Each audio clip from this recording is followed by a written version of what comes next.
Salve galera, começando mais um episódio Incendiados Podcast e no episódio de hoje o nosso convidado vai falar: você já se afastou de Jesus?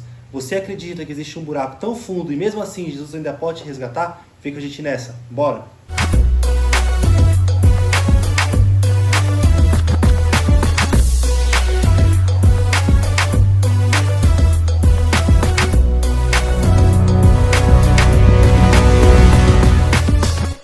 É isso aí galera, começamos Incendiados Podcast. Estamos aqui hoje com o nosso irmão William Ribeiro. Como é que você tá, irmão? Tudo bem, graças a Deus, cara. Como é que foi o dia?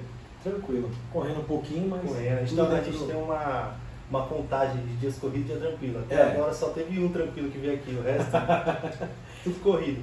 Correria. É isso aí, estamos em São Paulo, né? São Paulo, resolvendo o que precisa e correndo atrás do que deve, né? É isso aí, né? Deixa eu falar um negócio pra você que chegou até esse vídeo, caiu de paraquedas. Curta esse vídeo, você ajuda muito o canal, o YouTube entende que o vídeo é relevante, começa a passar esse vídeo pra frente, chega a outras pessoas que precisam da palavra de Deus. E façam mais ainda, comenta aqui embaixo sua opinião, se você tá gostando, se você não tá gostando, deixa aí sugestão de vídeos pra gente fazer aqui, compartilha com a família, compartilha com os amigos, e essa conversa aqui vai ser muito abençoadora. Então vamos começar do começo, né, William? Vamos lá. Quem é você? Eu sou o pastor William Ribeiro, sou residente de São Bernardo do Campo, sirvo ao Senhor na Assembleia de Deus, Ministério do Belém, em Diadema. Eu sou pastoreado pelo pastor Luiz Ricardo de Souza e a irmã Rosângela de Souza, né? E estamos seguindo lá, servindo a Jesus já há algum tempo, né? Quanto tempo? Eu sirvo ao Senhor desde os 5 anos de idade, né? Então eu comecei, na verdade, a minha caminhada cristã.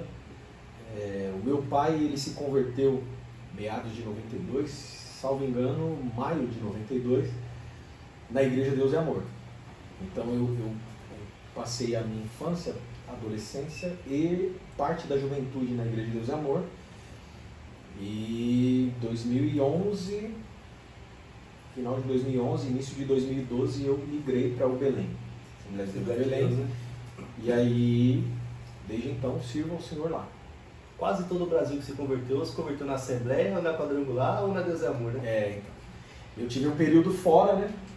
Tive um período de quase 3 anos fora e retornei o ano passado. Se salvo engano, setembro do ano passado. E aí a gente está aí, seguindo.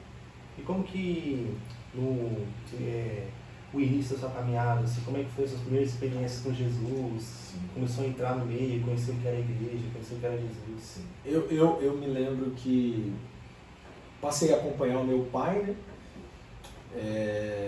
Depois a minha mãe, em 94, se converteu também. E aí nós servíamos ao Senhor na Igreja Deus e Amor ali no Parque Regina, na zona sul de São Paulo, região do Campolim. Lá dos Capão, assim, lá. Isso. E nos meus 11 para 12 anos de idade eu me interessei por violão, né? Queria aprender a tocar violão. Comecei a tocar, fui músico na igreja. Na verdade, na Deus e Amor a gente é um severino, né? Quebrar a galera, faz tudo. Você é. E isso, assim, na época parecia ser pejorativo, mas foi muito agregador para mim depois. Porque inevitavelmente você aprende um pouquinho de cada coisa, sabe? Fazendo e acaba coisa, né? sendo útil em diversas áreas, né? Então, eu fui músico dos meus 12 anos até os meus 15 para 16 anos. Aí eu fiz 6 aulas, ou 6 meses de aula de violão, né? E aí depois comecei, curioso, né? Eu sempre fui muito curioso, comecei a arranhar os outros instrumentos. Então, eu sei um pouquinho de teclado, um pouquinho de contrabaixo. E aí, quando eu fiz de 15 para 16 anos, eu tive um encontro com Deus, cara. Porque eu vivia uma vida de músico, assim, na grande maioria, e eu quero crer que essa realidade tenha mudado, mas na grande maioria, a galera da música não tinha muita conexão. Sim. Com o reino de fato, né? Aquele sinal da pregação vai beber água e som, né? Isso, na verdade na hora da pregação a gente ia lá pra fora mesmo. Sim. E Mas aí eu me lembro que eu cheguei em casa e liguei o som e estava tocando, começou a tocar na verdade um louvor. Meu pai tinha aqueles gradientes antigos, que era aquela torrezona assim. Os outros falando. Tinha 7 CDs e LP e tal. E aí começou a tocar um hino do Diante do Trono. E do André Valadão cantando, né? Filho meu, estou aqui. Cara, aquele dia eu tive um encontro. Eu tenho certeza de que eu fui abraçado pelo Espírito Santo. Glória a Deus. E aí daquele dia pra frente a minha concepção de evangelho mudou. E despertou em mim uma sede, né, um desejo pela palavra de Deus. E aí eu passei a me dedicar a ler a Bíblia e a querer pregar. Eu me lembro que eu fui acompanhar um amigo, cantor da Deus e Amor, numa agenda dele, eu tocava. Então, em tese era para eu tocar. Nós fomos em Carapicuíba, uma congregação, região de Osasco, cara. Carapicuíba é ladeado de Osasco e Barueri ali. E a gente foi numa congregação, ele ia cantar e ele cantava demais, era muito usado por Deus. E aí quando eu cheguei na casa dele, fui com alguns amigos, quando cheguei na casa dele, pra gente pegar ele e ir para essa agenda, ele me viu de terno e falou, rapaz, o que aconteceu com você? Porque não era habitual, né? Ele falou, você prega hoje? Eu falei, não, como assim? Não, você prega hoje. E aí, cara, eu me lembro que a gente chegou na congregação, a igreja não era grande não, cara, era uma congregação pequena. Se eu não me engano, era no bairro do Ariston, em Carapicuíba. E aí a gente chegou, cara, eu me lembro que eu dobrei o joelho e eu só levantei quando ele chamou meu nome, que era para assumir, para pregar. Tenso, nervoso. Você tá maluco. A minha oração a Deus era de que não fosse ninguém pro culto aquele dia. Mas assim, quando eu levantei, porque ele era alguém com o ministério consolidado na Igreja de Deus e Amor, então a igreja estava abarrotada. E aí eu me levantei e me lembro que quando assumi a tribuna, eu falei sobre o texto da abertura do Mar Vermelho. Moisés, né? Isso. E naquele dia, 7 pessoas se converteram a Jesus.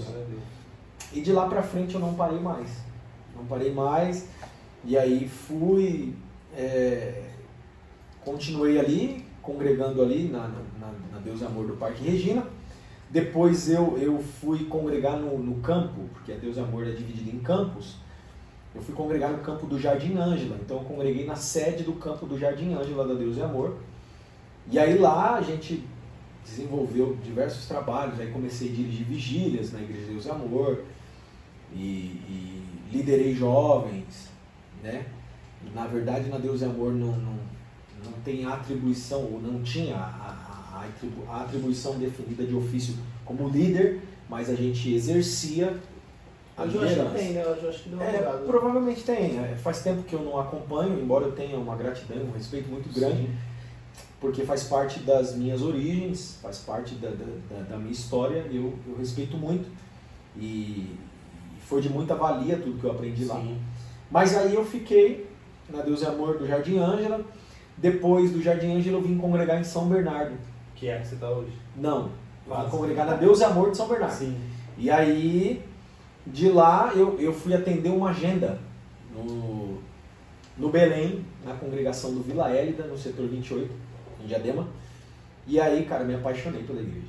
Me apaixonei a grau ponto de eu passar a orar a Deus para congregar lá. Comecei a orar a Deus.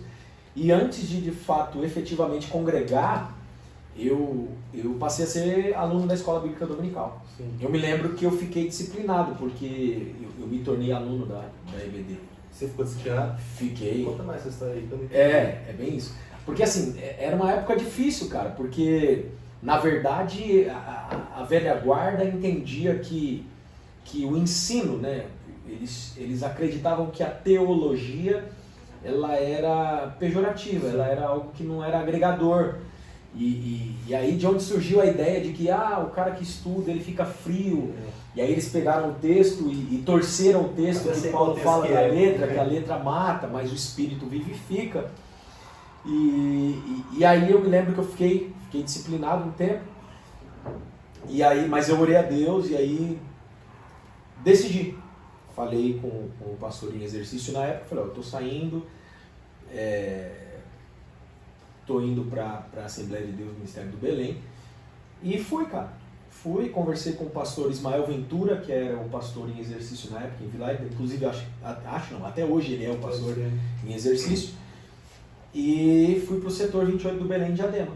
E aí lá a gente passou a desenvolver devagar, não conhecia ninguém. Conheci os irmãos ali de Vila Égida por conta dessa agenda que atendi lá, mas fui desenvolvendo amizades e aí a gente vai desenvolve relacionamento e Deus foi abrindo portas, né? Sim. Deus foi abrindo portas e aí a gente expandiu, né? Foi abraçando as oportunidades que foram sendo geradas e as portas que iam se abrindo, a gente foi entrando por elas. E graças a Deus passei a pregar nos setores vizinhos, setor 29 de Belém. Você nunca parou de pregar, né? Nunca parei. Como se fosse um pregador itinerante, né? Como se fosse, não. Realmente, de fato, na itinerância. Integralmente no ministério. E aí, preguei no setor 29 do Belém de São Bernardo, setor 8 do Belém, que é ladeado de Diadema, que é de Cidade Ademar. E aí, 2017, final de 2017, o pastor Edson Mello, que era o pastor setorial em Diadema, na época, me fez o convite para pastorear uma congregação do setor, Jardim Rosinha, e eu prontamente aceitei, e nós fomos para lá, pastoreei essa congregação por 2 anos, aliás, 3 anos, quase 3 anos e meio, e seguindo pregando. E aí pastoreava lá e continuava pregando na... Continuava, atendendo, conciliando ali, né? Sim. Conciliando. Mas, e aí, aconteceu, eu não diria que eu abri mão. Eu tive uma intempérie muito grande na minha vida e em decorrência de uma falha minha por conta da minha displicência. Eu me casei, né? Eu me casei em 2015 com uma pessoa maravilhosa, uma pessoa que eu tenho um carinho, um respeito muito grande, respeito pela história que eu tive com ela e vivi muito bem, vivi um tempo de muita qualidade, mas o meu engajamento, tanto no Ministério Itinerante, quanto no pastoreio, e aí trabalho secular também, que aí eu me lembro que a gente adquiriu uma pizzaria, e aí eu comecei a trabalhar na pizzaria e pastoreando e pregando. Tudo isso ao mesmo tempo. E aí isso começou a me sugar, e eu acabei sendo displicente. Por conta da minha displicência, um dia ela teve uma conversa comigo e disse, olha, não tem condições mais da gente seguir, você é uma pessoa excelente, mas eu não tenho esposo comigo, cara. Você cumpre, assim, o que precisa cumprir de requisitos de um esposo, você cumpre. Apenas a gente não tem a atenção devida, eu não tenho a atenção devida que eu deveria ter de você. E aí essa foi a razão do rompimento desse casamento, né? E aí, quando ela pediu a separação, a minha ficha caiu, cara. Eu falei, cara, eu em momento algum hesitei ou tentei argumentar no sentido, não, mas eu não tenho culpa, ou eu tô certo, não. Quando a minha ficha caiu, quando ela chegou para expor tudo isso, eu tentei reverter a situação. Sim, se justificar no caso. Não, reverter de fato, não era nem se justificar, porque na verdade não tinha justificativa, embora inconscientemente, porque não foi algo premeditado ou proposital, mas inconscientemente eu tenha falhado, e muito, porque eu penso que a atenção é um fator preponderante assim, para que você tenha sucesso em qualquer relação. Mas eu procurei tentar reverter por um período de 4 meses ali, segui pastoreando a congregação, segui indo aos cultos, segui fazendo tudo que fazia, mas moído por dentro, né? Moído a grau ponto de eu dividir com o pastor auxiliar da congregação. Por diversas vezes acabou o culto, fui para a casa dele, a gente conversou. E inclusive sou muito grato a Deus pela vida desse casal, que me abraçou como um filho também. E aí, não tendo sucesso nessa tentativa de reversão, eu entendi que era isso mesmo, que naquele momento ela queria, e parti para seguir a minha vida. Nesse período que eu estava com essa dificuldade, e aí acabou tendo o rompimento do meu casamento, foi feita a transição de pastores no setor em Diadema. A Assembleia de Deus tem esse costume, né, de fazer uma troca, né? Na verdade, assim, jubilou o nosso pastor que estava lá. Jubilar é quando o pastor já está há muito tempo e ele... Na verdade, assim, que é meio como se fosse aposentou. Porque o pastor Edson já estava com a saúde um tanto quanto debilitada. E, na verdade, ele já tinha construído uma história gigantesca. É um príncipe de Deus no reino de Deus. É alguém muito nobre. Foi um pai para mim. Me deu oportunidades ímpares. Mas, assim, ele já vinha, né, tendo algumas dificuldades, algumas limitações, sim, na questão da saúde. E aí, por ordem do ministério, ele foi jubilado. E aí veio o pastor Luiz Ricardo assumir o setor, no lugar dele, vindo de Franco da Rocha, o setor de Franco da Rocha. E aí foi logo nessa transição que aconteceu a ruptura do meu casamento. Eu fui lá conversar com o pastor Luiz, mas já praticamente naquele momento não tinha muito o que ser feito e tal. Ele tentou de todas as formas me ajudar naquele momento para tentar reverter também, mas não foi possível. Acabou que eu conversei com ele e falei: pastor, está acontecendo assim, assim, assim, eu estou entregando a congregação, e para que o reino não sofra, sim, com uma questão pessoal minha.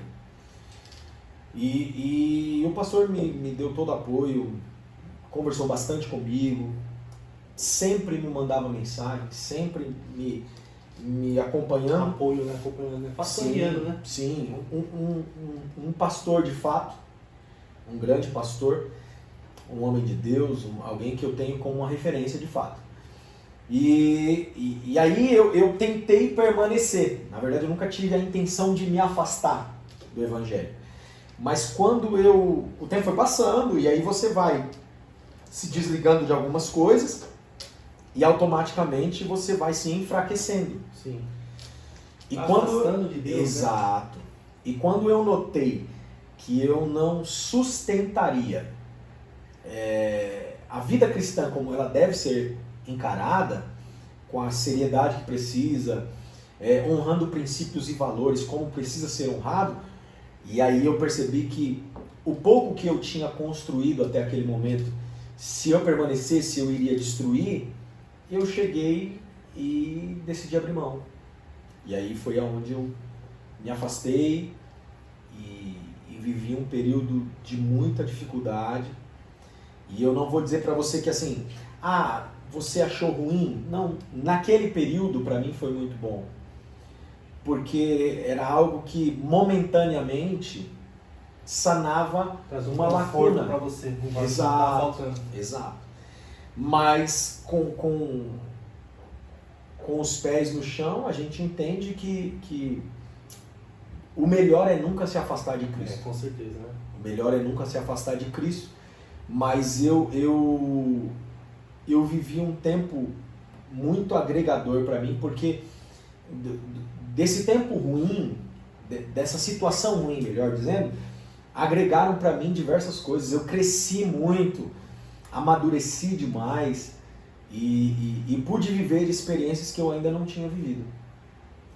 E aí eu periodicamente ia ao culto, na igreja sede mesmo, onde eu congregava. E aí em um dos cultos que eu fui, o pastor, num culto de ensino, o pastor pregando uma série bíblica que ele tem por costume de pregar, chamada Visão de Jesus, eu me vi envolvido pela mensagem. Eu me lembro como hoje ele estava falando sobre Paulo, quando o Senhor cercou Paulo, a caminho de Damasco. Conversão dele. Exato. A caminho de Damasco com o propósito de perseguir a igreja e, por que não, matar cristãos. Ele, na aplicação do texto, ele olhou para mim de lá do altar e disse: hoje o Senhor cercou um Paulo aqui. E aí citou meu nome, cara. Eu tive um impacto muito forte da presença de Deus naquele dia. E aí, convencido pelo Espírito Santo, eu decidi voltar e retomei a caminhada e estou aqui. Se Deus converteu Paulo, quem somos nós para não ser convertido, né? Exato. Porque quem era Paulo, né? Isso era maldade, tudo que ele fazia, às vezes a gente olha para nós e não fazia nada disso. Exato. Mas eu imagino quão difícil deve ser uma pessoa que conheceu o amor de Deus, conheceu o poder de Deus, teve acesso à palavra dele, à palavra revelada, pregou, você se afastar e ter esse sentimento de vazio, que o vazio o tempo todo, cara. Que a gente, longe da presença, de ter aquela saudade daquilo que a gente sentia, daquilo que a gente fazia, sim, do amor de Deus próximo de nós. Eu imagino como deve ser o sentimento. Eu estou falando isso justamente porque pessoas que se afastam de Jesus, a gente vê isso o tempo todo, cara. Sim. Inclusive, por exemplo, assistindo esse vídeo, pode ter uma pessoa que se afastou e tem exatamente esse mesmo sentimento de saudade, de querer estar lá, mas muitas vezes eu não consigo. E eu falo muito isso aqui, que a pessoa sempre acha que o buraco que ela está é o mais fundo que existe. Exato. A pessoa sempre acha que onde ela está, Jesus não tem poder para resgatar ela. Ela acha que ela está longe demais. Aí quando a gente olha para esse texto de Paulo, lá no caminho de Damasco, eu não estou tão longe assim, cara. Porque olha o que esse cara estava fazendo. Exato. Perseguindo para matar, para prender.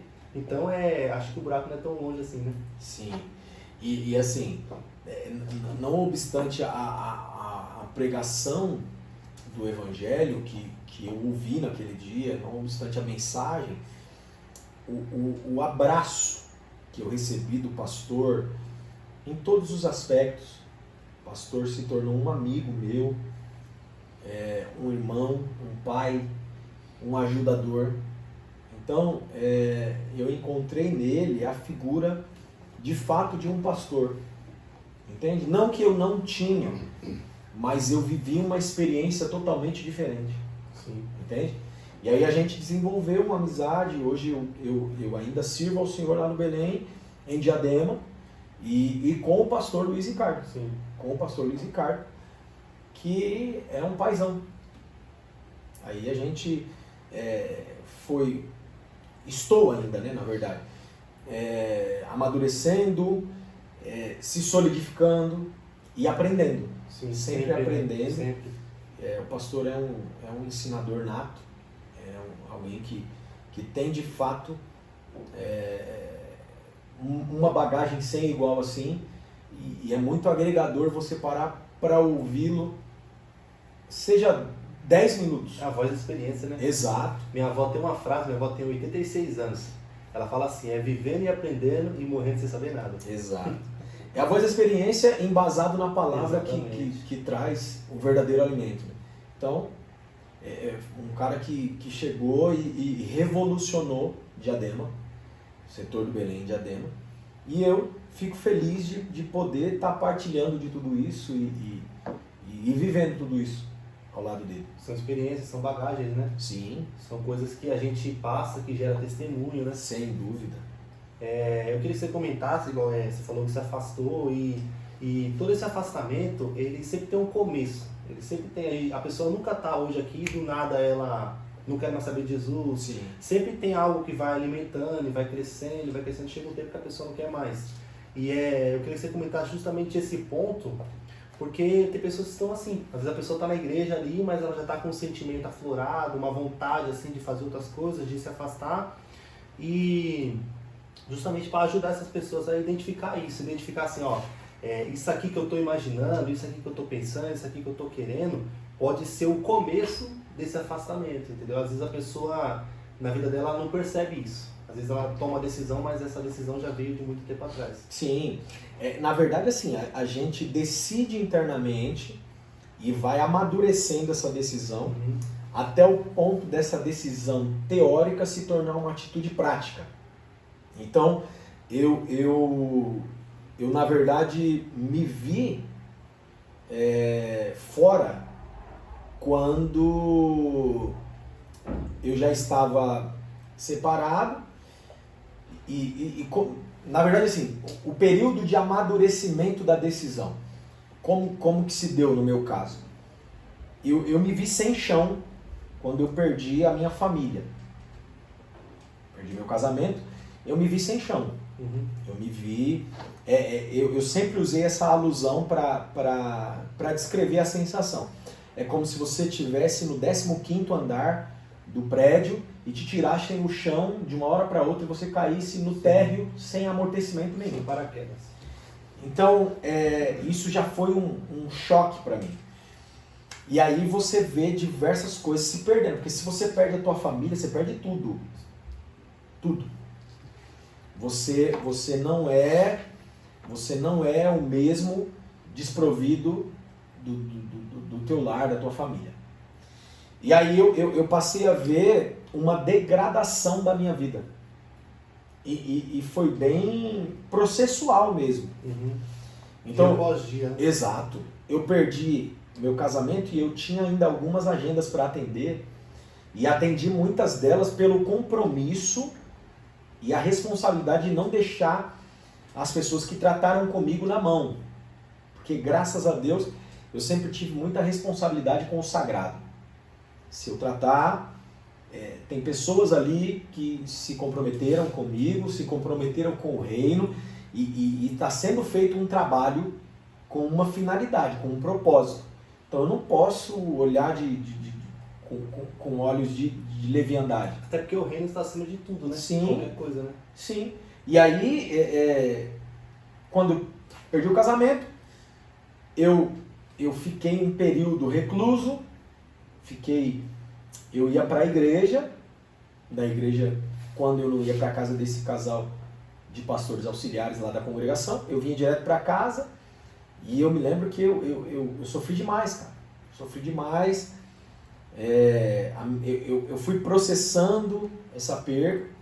E aí, como eu senti que eu tinha um período muito vago, o que eu fiz? Eu consegui um emprego numa autoescola de um irmão lá do nosso setor e passei a trabalhar nessa autoescola. E aí eu me coloquei à disposição de exercer a maior carga horária que tivesse. Então, pintou hora extra hoje, quem quer? Eu tô dentro. Então, eu entrava às 7 da manhã e tinha dias que eu saía às 9h10 da noite.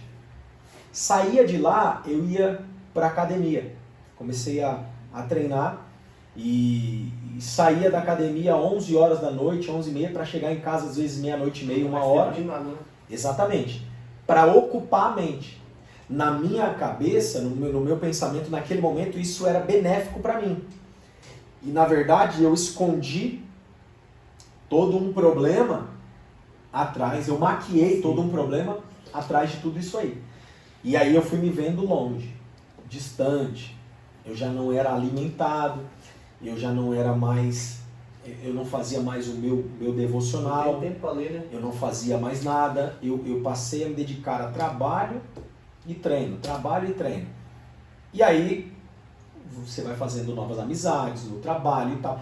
E as alianças vão chegando e você vai se afastando, e vai se vendo distante. Gradativamente, você se vê sem forças. Sim. Ao passo que você olha e tenta enxergar a possibilidade de você continuar. E aí o que acontece? Eu não quis entrar por um viés de continuar tendo a nomenclatura de cristão, de pastor, de pregador, e com uma vida alheia a tudo isso. Porque para mim não vale de nada. Não vale de nada. Se você não for leal e verdadeiro em tudo que você fizer, é vão. Sim. Na minha concepção. É verdade. Então, no meu caso, foi gradativo. Quando eu fui me dedicando a outras coisas e me desvencilhando das coisas do reino, do sagrado. Então, eu passei a ocupar esse espaço com outras coisas. Quando eu notei, eu já não tinha mais força para sustentar uma vida cristã. E já que não vai sustentar uma vida cristã, qual que era o meu pensamento? Quando eu estou inserido no contexto cristão, tudo que eu fizer respinga em alguém. Sim. Não só no âmbito humano, Por exemplo, eu tendo as responsabilidades como um pastor, como um pregador, tudo que eu fizesse, o que o pastor está fazendo, Sim. o que os pastores fazem, porque lá fora eles não fazem distinção, eles generalizam, entendeu? Então assim, são os crentes, são os pastores, são os pregadores. Então respinga no reino, respinga no Senhor do reino e respinga também na igreja de verdade. Sim. A galera que quer levar a sério. Vai perdendo força. Então assim, você denigre a imagem da noiva. Então quando eu percebi que se eu continuasse não era mais só sobre mim, eu decidi sair. Porque aí, saindo, é só sobre mim. Sim. Quando eu tô fora, o William, eu vi ele fazendo tal coisa, tudo bem. Mas ele já não era mais cristão. Não é que isso justifique. Porque caráter, princípios e valores são teus de criação. Agora, princípios cristãos, se você não honra eles, estando no contexto cristão, você acaba manchando uma galera que vem atrás levando a sério. É o que Jesus fala em Apocalipse, né? É melhor você ser frio ou quente. Exato. Então assim, você desistir do contexto cristão nesse cenário é uma atitude nobre. Só é pior para sua vida, no caso. Sim, mas assim, você ia continuar ali de corpo presente. Você não teria vida cristã, você não teria vida de devocional, você não teria oração, você não teria leitura da palavra. Na verdade seria duas vidas, né? Você ia sustentar o nome. E isso acontece o tempo todo, né? Infelizmente. Porque a gente mais vê e começa a aparecer escândalo, essas coisas. Infelizmente. E a minha oração hoje, tendo passado por tudo isso, não é que essas pessoas saiam. É que Deus coloque alguém que trate dessa ferida interna que existe. E a gente vê, olhando para tudo isso, a gente vê que tem essa grade, vai acontecendo as coisas aos poucos, e o que acontece? A nossa decisão, ela vai se apoiando daquilo que a gente está sendo alimentado. Igual é carne, é trabalho, a nossa mente vai se voltando para tomar decisão assim. Então, nessa situação, é muito difícil uma pessoa tomar uma decisão pelo Espírito. De fato. Mas a única coisa que pode transformar é o que aconteceu com você, é a palavra. É o Evangelho, é o poder de Deus. É a única coisa que consegue tirar essa pessoa que está nessa situação e trazer ela de volta. E eu recebia diversas mensagens, diversos irmãos, diversos pastores, amigos, de igrejas que eu atendi. Olha, eu não acredito que você está vivendo tudo isso. Nós estamos orando por você. E às vezes eu nem respondia. Por vergonha ou por não ter de fato o que responder, mas talvez quem tem essa atitude de enviar uma mensagem ou de orar de fato não sabe a grandeza e quão nobre é todo esse empenho, porque está tendo resultado. Pode não ser visível e palpável nesse momento, de imediato, mas é de grande valia. É de grande valia. E eu sou muito grato a Deus pelas pessoas que oraram, pelos irmãos que oraram por mim, que oram ainda, pelos os pastores amigos que sempre deram uma palavra de apoio, de incentivo, e pelo meu pastor, pelo do meu pastor. Do lado o tempo todo, né? Sim, que é uma pessoa de uma estima sem igual para mim. Tudo isso, cara, igual quando a gente prega na igreja, quando a gente fala de vida cristã, quando a gente fala de disciplinas espirituais, é justamente para tentar driblar esse problema, que é o quê? É o quanto você alimenta o espírito e a carne. Paulo fala da batalha entre a carne e o espírito. A gente acaba vencendo aquilo que a gente alimenta mais. Então, se é uma pessoa que vai para a igreja só domingo, essa pessoa ela tem uma grande probabilidade de alimentar mais o outro lado, porque ela não tem devocional, ela não tem leitura, ela não tem oração. Então, por exemplo, isso aqui que a gente está fazendo é um conteúdo que vai ajudar a pessoa que está no meio da semana a assistir um vídeo que vai alimentar o espírito dela. Sim. Porque se ela não assiste isso aqui, ela troca por outra coisa que vai alimentar o outro lado. É um entretenimento. Um entretenimento, entendeu? Então a gente vai se enchendo de entretenimento, a gente faz aquilo que a gente chama de procrastinar, né? Que a gente pega o Instagram e fica passando assim. Quando a gente percebe que a gente está 2 horas lá e a gente nem sabe o que a gente está vendo mais, mas a gente está lá. E a gente olha, eu não consigo assistir um podcast porque é um vídeo de 1 hora, é muito grande, entendeu? Então a gente começa a se sabotar. a gente começa a se sabotar e a gente começa a tomar decisões erradas. Mas no final das contas, o que vai trazer a gente de volta desse buraco é o que eu falei, é a palavra de Deus, cara. É a única coisa que tem poder para transformar. Que é o que de fato alimenta, né? É. A palavra alimenta e o Espírito convence. Exatamente, isso aí. É isso aí, porque é a vida real, é a vida real. É só quando a gente se encontra com a palavra, com o poder de Deus, que a gente não sente mais o vazio. Sim. Que igual, a gente preenche com tantas coisas, a gente tenta tantas coisas, mas parece que no fim do dia, parece que ainda está faltando algo, parece que eu preciso fazer alguma coisa a mais, ou eu preciso arrumar um segundo emprego, eu preciso ganhar mais dinheiro. A gente vai colocando várias coisas, e no final de contas, nada disso preenche esse vazio, que só a palavra traz. Então, quando bate, quando você compreende, você fala assim, realmente, eu estou numa situação e eu preciso de Jesus, eu preciso retornar, aí é o Espírito trabalhando, é o convencimento, né? Sim, sem dúvida. É tão real a força que tem a palavra, que da mesma forma que a minha saída foi gradativa, a minha volta foi gradativa. Sim. Por diversas vezes eu me via, me pegava pensando assim, pô, o que eu estou fazendo aqui, cara? Em locais alheios a tudo que tange uma vida cristã, né? E aí você fala, meu, isso aqui não é pra mim. Estraga o rolê na hora, né? Eu recebi um comentário, lembra que eu postei um vídeo no Instagram e eu tava num show de pagode, e aí um pastor, amigo, colocou assim, meu, mas nem pra desviar você presta. Você não tem jeito pra isso aí, velho. Não sabe não. Você entendeu? E aí eu, cara, na época eu falei, mano, cara doido, né, falando um negócio desse. Mas hoje, olhando assim, é verdade, cara. Você não leva jeito, porque você foi moldado dentro daquele princípio. Então, você tenta, sei lá, desmistificar tudo isso da sua vida, mas tá intrínseco em você. Sim. Entende? E essa é a vida difícil de alguém que já conheceu Jesus, né? De alguém que não consegue, que eu falei no começo, de uma pessoa que sabe qual é esse sentimento, sabe qual que é, como é estar perto de Jesus. E, cara, a gente sabe, a gente tem as parábolas, né? A parábola da ovelha perdida, da moeda e do filho, né? E a gente vê ali, cada uma dessas parábolas, o amor de Deus. O amor de Deus. E a gente vê que na dracma, lá na moeda, é uma moeda, cara, é uma moeda perdida. A moeda não sabe, ela não escuta, ela não vê. Então ela precisa que alguém bagunce a casa inteira, revire tudo até achar ela. A ovelha, o pastor vai atrás, porque às vezes ela não sabe voltar. Ela até quer voltar, mas não sabe como.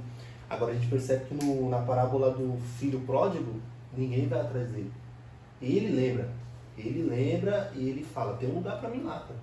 E ele retorna, e a gente vê nesses diversos casos que o amor de Deus está em todos. E a gente vê o filho, ele lembra. O filho lembra da casa do pai e ele fala, tem um lugar para mim. Que às vezes até como servo é melhor do que estar aqui hoje. Então a gente vê, uma pessoa pode estar, até não na situação do filho pródigo, que estava ali sem dinheiro, comendo com os bichos lá, com os animais, mas às vezes uma pessoa que tem tudo, mas ela ainda assim, ela sente falta da casa do pai.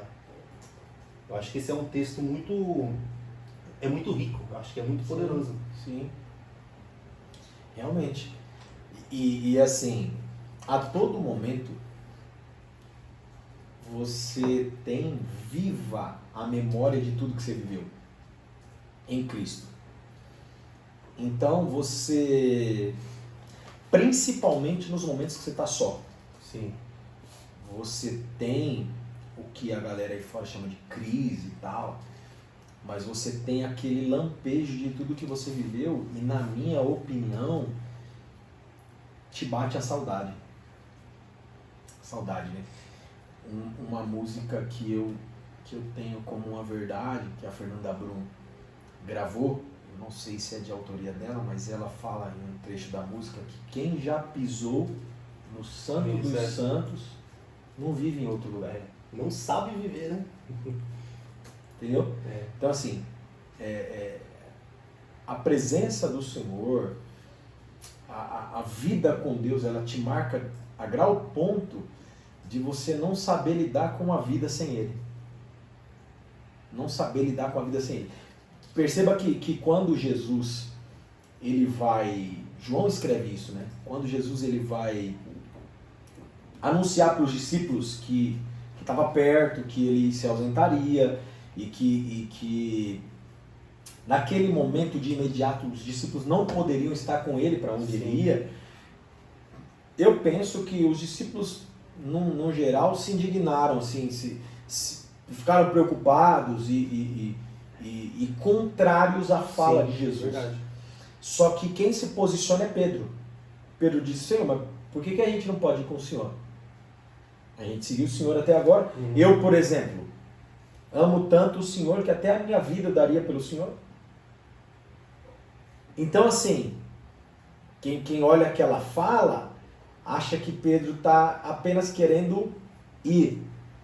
Mas não é. Ali é literalmente o anseio de saber como seria uma vida sem Cristo. Peraí, o senhor vai e a gente não vai? Como é que a gente fica? Tanto é que, numa outra situação, o mesmo Pedro, Jesus foi duro no discurso, e aí um a um foi saindo, e Pedro ficou, e o Senhor disse para Pedro, por que você não foi com eles? Pedro diz assim, para quem? Isso aí. Pedro diz, ele não diz para onde.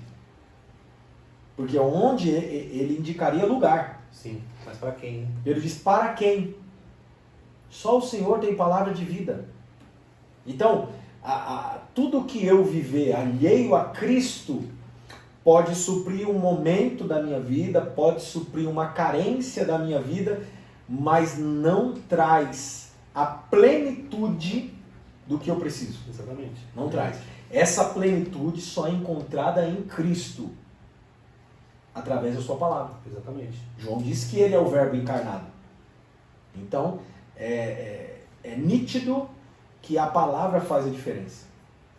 Ele caminhou entre nós e nós vimos a tua glória. Sim. João 1, né? Sim. Então, e isso é interessante, porque como é verdade é isso, porque os discípulos, depois que Jesus morreu, eles ficavam com medo, eles estavam trancados numa casa lá, porque assim, nosso mestre morreu, o que a gente vai fazer agora?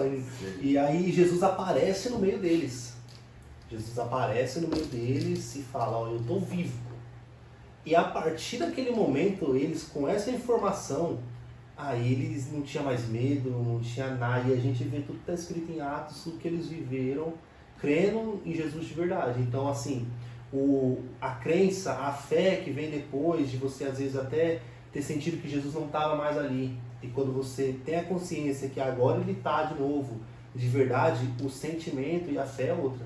E é uma fé mais poderosa, porque você consegue ver de onde Jesus conseguiu te tirar na sua vida, né? O seu testemunho. Sim.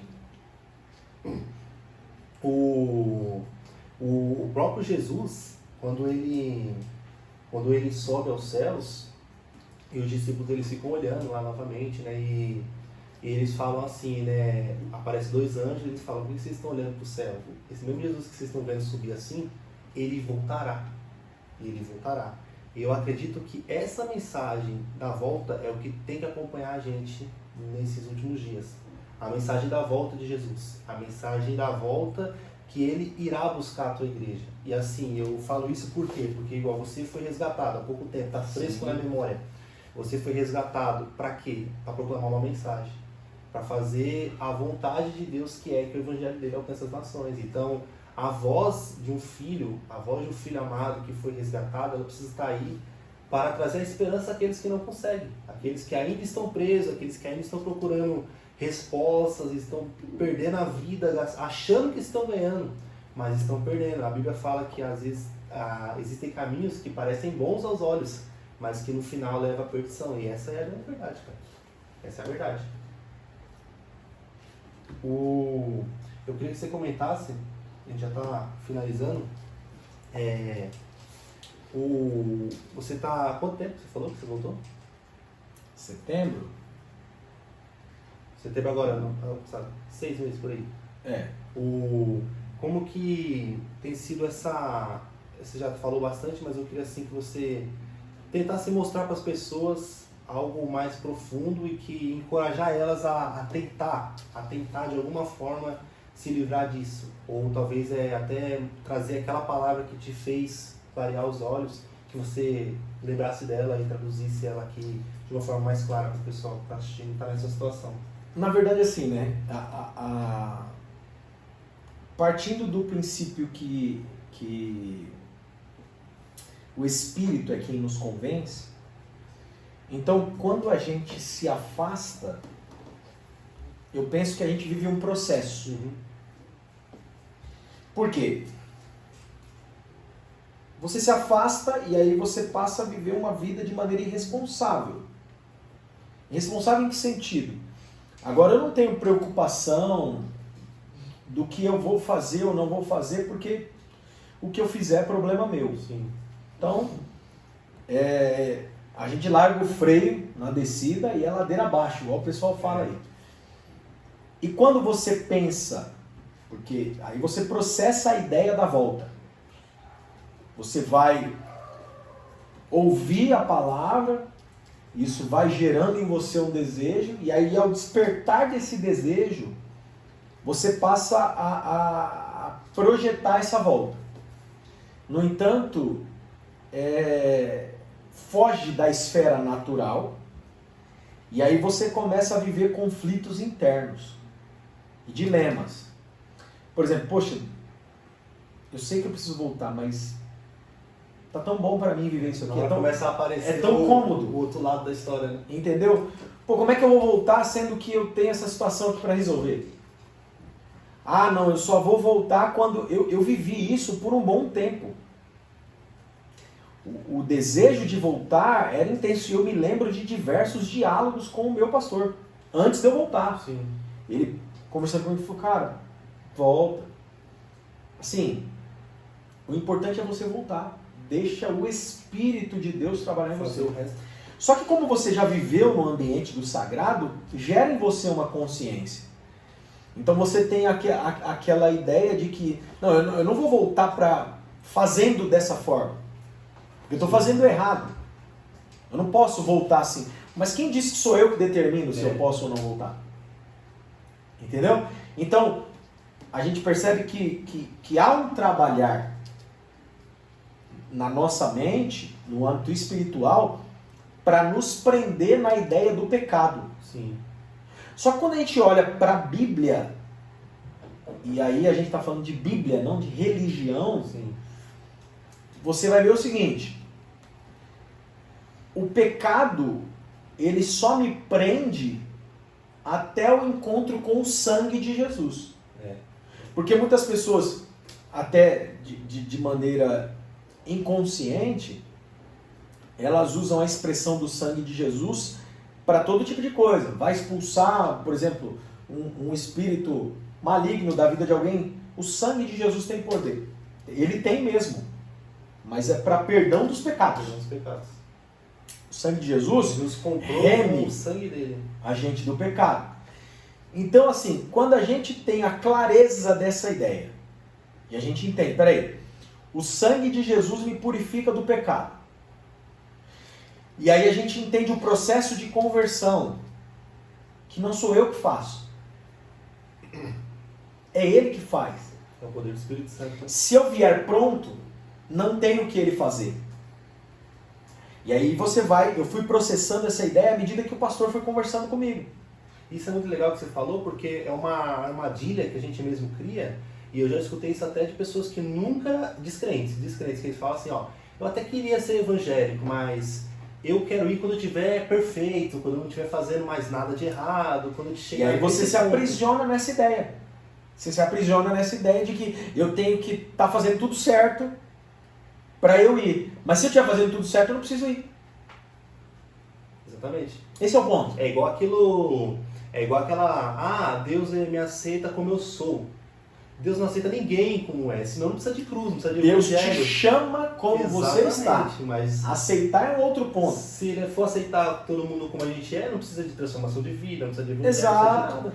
Mas o ponto é o seguinte, eu entendi que eu tenho pecados a tratar. Vamos colocar dessa forma. E aí eu trabalho a ideia de que enquanto eu não consertar o que está errado, eu não posso voltar. Sim. Eu não volto nunca. Exatamente. Então, quando a gente olha para a Bíblia, a gente vai perceber que a gente está na condição humana e ninguém, tanto os que estão de pé quanto os que estão caídos, estão isentos da possibilidade do erro. Ninguém escapa. Ninguém. Tanto é que o texto bíblico vai dizer, aquele que está de pé, esse cuide para que não caia. Então, Jesus vai dizer o seguinte, Pai, eu não peço que o Senhor tire eles do mundo, livre-os do mal. Ou seja, a gente vai conviver com a possibilidade de errar. Tem um outro texto que vai dizer o seguinte, nós estamos cercados de uma tão grande nuvem de testemunhas e o pecado que tão de perto nos rodeia.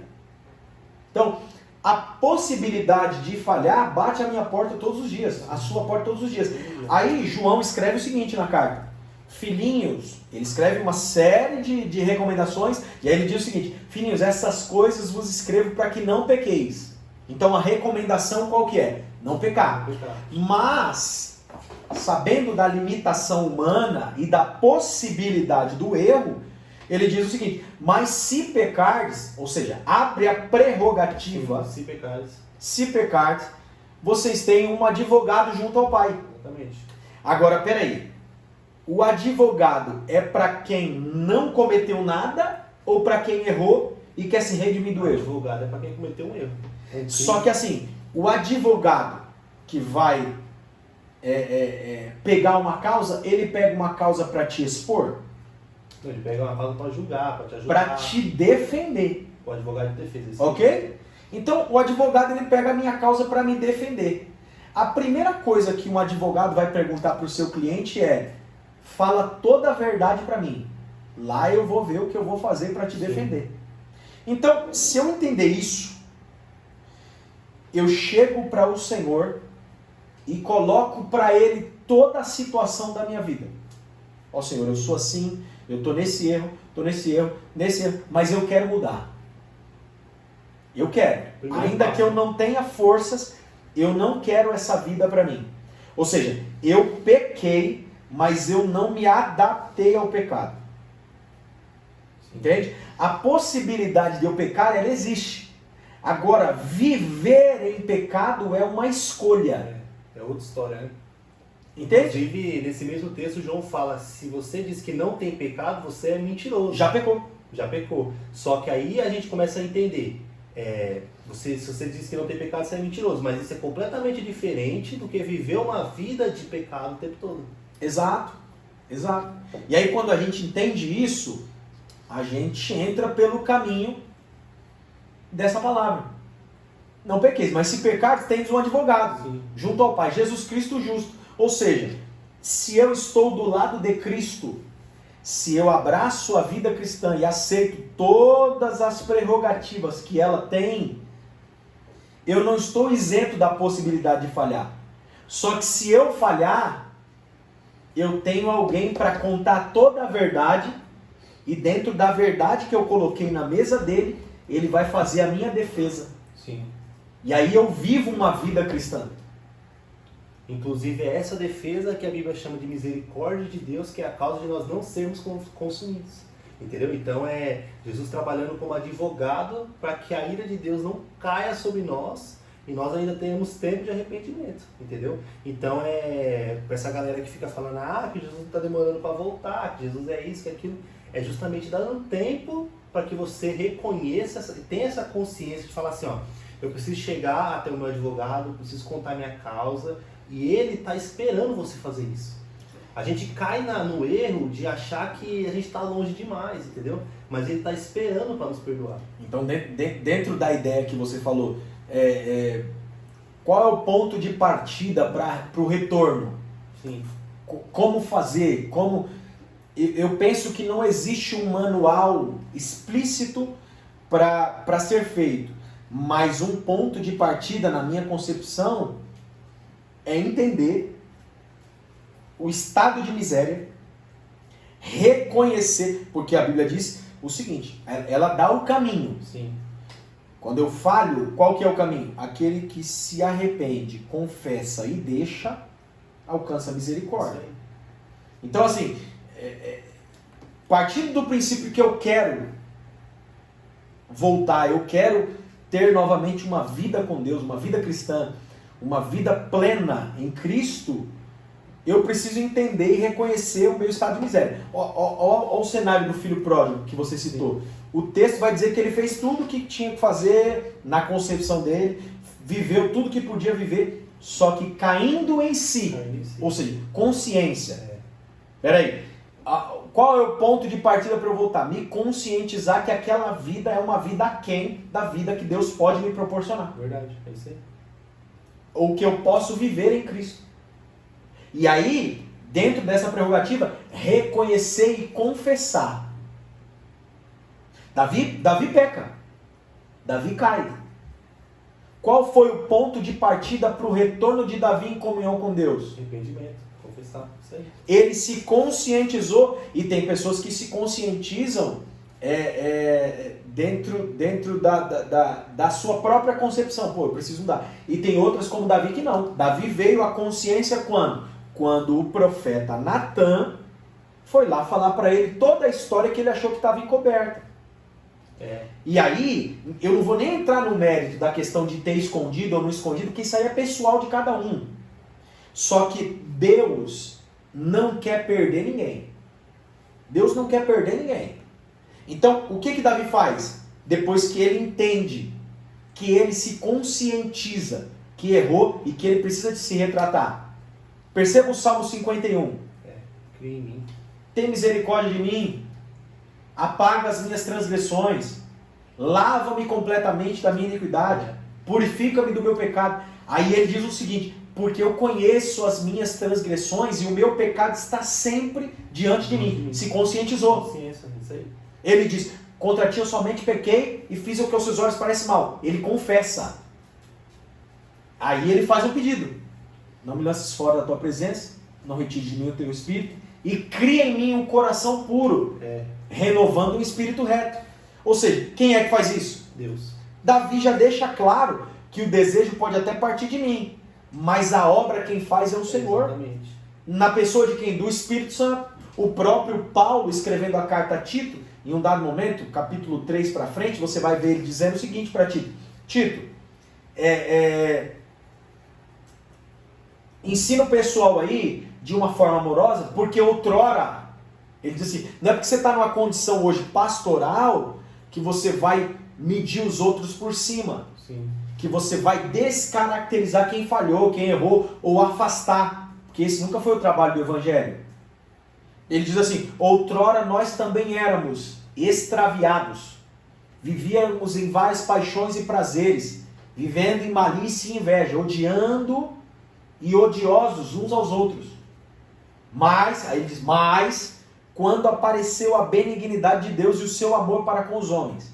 E ele faz questão de frisar, não por obras de justiça que nós houvéssemos feito, mas segundo a sua misericórdia, ele nos salvou mediante a lavagem da regeneração e da renovação pelo Espírito Santo que ele derramou sobre nós por meio de Jesus Cristo na cruz. Ou seja, eu nunca vou voltar se eu achar que sou eu quem faço essa lavagem. Eu não mudo nada, eu não tenho esse poder em mim de mudar. Só que se eu reconhecer o meu estado de miséria e convidar Cristo para fazer essa mudança em mim, o Espírito Santo vem ser morador de mim. É verdade, é verdade. E aí essa transformação acontece no tempo oportuno de Deus, através do trabalho do Espírito Santo. E Jesus, ele nunca teve problema com os pecadores, né? Na verdade, Não. Eles eram o motivo do ministério dele. Ele veio aqui justamente para salvar eles. Exato. Então, a gente vê o tempo todo Jesus na terra, andando, comendo, e às vezes a gente se coloca numa cadeira acima de juiz e dizer assim, ó, eu estou longe demais, e Jesus está ali, anseiando em buscar e resgatar aquela vida. Sim. Tá? Esse é o Evangelho, esse é o poder de Deus, isso Sim. é o que a gente ama fazer, o que a gente ama pregar, cara. Sim. E a gente está aqui justamente por causa disso, porque a gente quer expor uma mensagem que tem poder para transformar uma vida, cara. Então, eu acredito que foi muito produtivo esse episódio, essa conversa, eu queria que você finalizasse daqui a pouco, já finalizasse, porque eu acredito que é um problema que todo cristão vive, um em cima e embaixo, às vezes eu estou bem, às vezes eu estou mal, e a consciência de que a gente não consegue escapar do texto de, acho que é Romanos 3, todos pecaram, todos estão separados da glória de Deus, Salmo 51, a gente não consegue escapar dessa vivência de pecado, de maldade, a gente precisa entender que nós somos miseráveis, que nós precisamos de um Salvador, e foi exatamente isso que Jesus veio fazer na cruz. Exato. Salvar os pecadores que estavam agarrados ao pecado. E aí Jesus fala, se o Filho realmente vos libertar, aí você será livre. Então muitas vezes a gente acha que é livre, acha que está vivendo uma vida boa, mas na verdade nós somos escravos do pecado e da nossa própria vontade, da nossa própria consciência. Sim. Então dentro da ideia de cristianismo, eu penso que a nossa luta hoje é para desmistificar aquilo que a religião imprimiu. Porque a religião passou a excluir, segregar muita gente. A religião faz isso, né? Sim.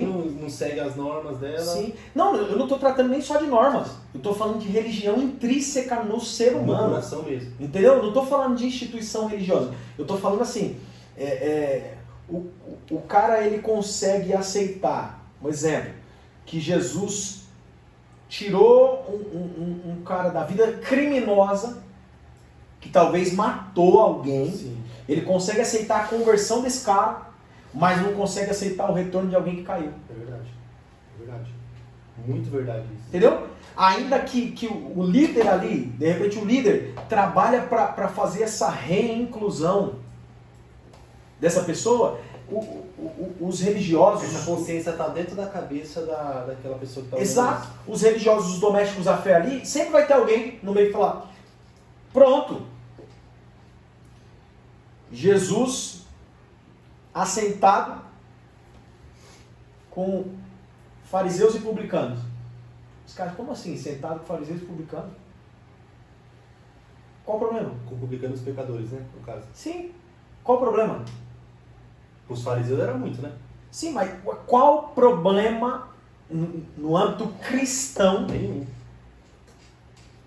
Ah, não, porque se você se junta com pessoas que... Pô, como é que você fala com esse cara? Como é que você troca uma palavra com essa moça? Peraí. Não, você tem que andar com gente do seu nível, você tem que andar com os vasos, com os profetas. Você vai fazer discípulo de quem? Exatamente. Você vai alcançar quem? Cristo juntava uma leva de gente que não valia nada. A escória da sociedade. Entende? Traidor da pátria. Então se você pega os discípulos, socialmente falando, que proveito eles tinham? Nenhum. Todo homem simples, pescador, o outro que era cobrador de impostos. Entendeu? Então, assim, a prerrogativa religiosa choca com a realidade da vida cristã. E se eu me prender no conceito religioso que as pessoas têm, que é o que muitas pessoas fazem, não volta nunca. Ah não, se eu voltar, porque o que fulano vai falar? O que ciclano vai falar? O que aquela pessoa vai falar? Porque se eu voltar, eu não volto para aquela congregação, porque o pessoal vai falar de mim, vai falar que eu sou isso, vai falar... Cara...